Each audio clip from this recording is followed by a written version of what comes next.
केंद्र की मोदी सरकार दुनिया भर में भारत का डंका बजने और भारत को विश्व गुरु बताने का दम भरती है, जिस पर विपक्ष कई बार मोदी सरकार को घेर चुका है और सरकार के इन दावों की पोल खोल चुका है, जिससे मोदी सरकार पहले ही घिरी हुई है। और अब मोदी सरकार की मुश्किलें और बढ़ाने का काम किया है बीजेपी के ही सीनियर लीडर मुरली मनोहर जोशी ने। उन्होंने साफ कहा कि हम कोई विश्व गुरु नहीं है। क्या कुछ बोले हैं बीजेपी नेता और क्या है पूरी खबर, जानेंगे इस रिपोर्ट में।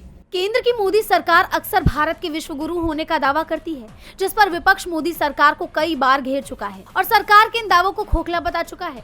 विपक्ष के इन हमलों से सरकार पहले ही मुश्किलों में दिखाई दे रही थी, वहीं अब बीजेपी की मुश्किलें और बढ़ गई हैं। बीजेपी के दिग्गज नेता और पूर्व राष्ट्रीय अध्यक्ष मुरली मनोहर जोशी ने बड़ा बयान दिया है, जिससे बीजेपी की मुश्किलें तो बढ़ी ही हैं, साथ ही विपक्ष के आरोपों को भी बल मिला है। मोदी बार बार भारत के विश्व गुरु बन जाने का दावा करते हैं। बीजेपी के बाकी नेता भी मोदी को खुश करने के लिए यही कहते हैं कि उनके कारण दुनिया में भारत का डंका बज रहा है, लेकिन हकीकत क्या है ये बीजेपी के ही नेता मुरली मनोहर जोशी ने बता दिया है। उन्होंने साफ कहा है कि हम कोई विश्व गुरु नहीं है।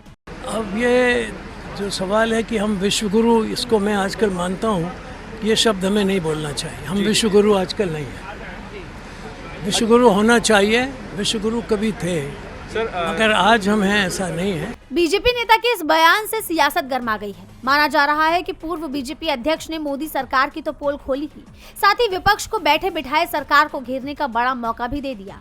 जैसा आप जानते हैं कि मुरली मनोहर जोशी बीजेपी के दिग्गज नेता, बीजेपी के पूर्व राष्ट्रीय अध्यक्ष होने के साथ साथ एनडीए के शासनकाल में भारत के मानव संसाधन विकास मंत्री भी रह चुके हैं। ऐसे में उनका ये बयान और भी अहम माना जा रहा है। राजनीतिक जानकारों का मानना है कि बीजेपी नेता के इस बयान पर विवाद बढ़ सकता है, क्योंकि निश्चित तौर पर विपक्ष तो इस मुद्दे को भुनाने की कोशिश करेगा ही, जिससे मोदी सरकार का घिरना तय है।